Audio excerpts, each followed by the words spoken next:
Bake-up naturalist outings used to include visits to stone quarries in Rossendale, but we've decided to visit one of the very few private coal mines in the country, at the small village of Dean, where Billy Clayton employs 15 miners.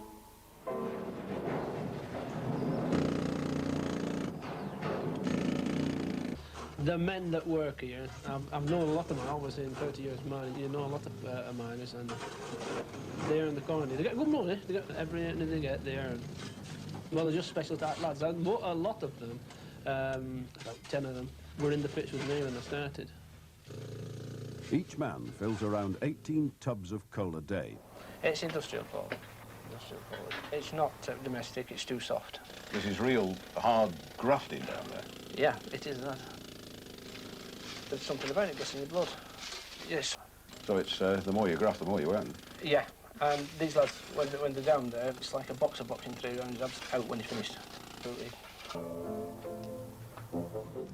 Back at the surface, a train of battered tubs rattles to the pit head. By the end of the day, up to 300 of these will have been filled and emptied.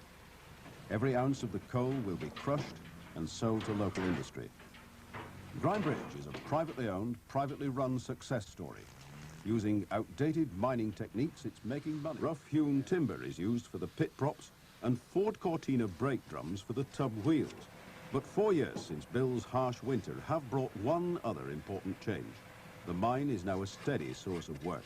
We've about 28 men here now at present down pit, and about 4 on pit top. Now there are just 2 pits in Lancashire, Bill Clayton's and one other like it. But that's a situation which may not last.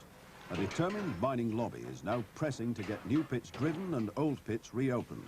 But to get their pits, the miners need permission from Lancashire County Council and a licence from the Coal Board. And already this year there have been 2 planning applications turned down by the County Council. One which would have created 15 jobs was described as an unacceptable, obtrusive element. If you look around Rossendale Valley, it's been mined for, what, over 100 years, at least 150. You can see some traces, some adits, and others you've got to go and look for. And they were mines. And they hadn't, in those days, when they finished mining, they hadn't the equipment, the bulldozers, the IMAX and JCBs they have now that can plough it back in and sort of...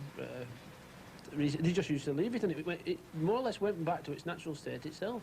Would you like to see mining come back in a big way to this area? Oh, it'll never come back in a big way, but I'd like to see it come back more than it is at present. When did you know you were going to go into mining? When I was... Well, my dad was there before me, but when I was 12, 13-year-old, my mother used to go out and I'd built a pit top on the table, a kitchen table. And when she'd come back, there'd be a working model of a pit. So I'd some inclination as what I wanted to do, but it just took some getting on at the mine. Oh.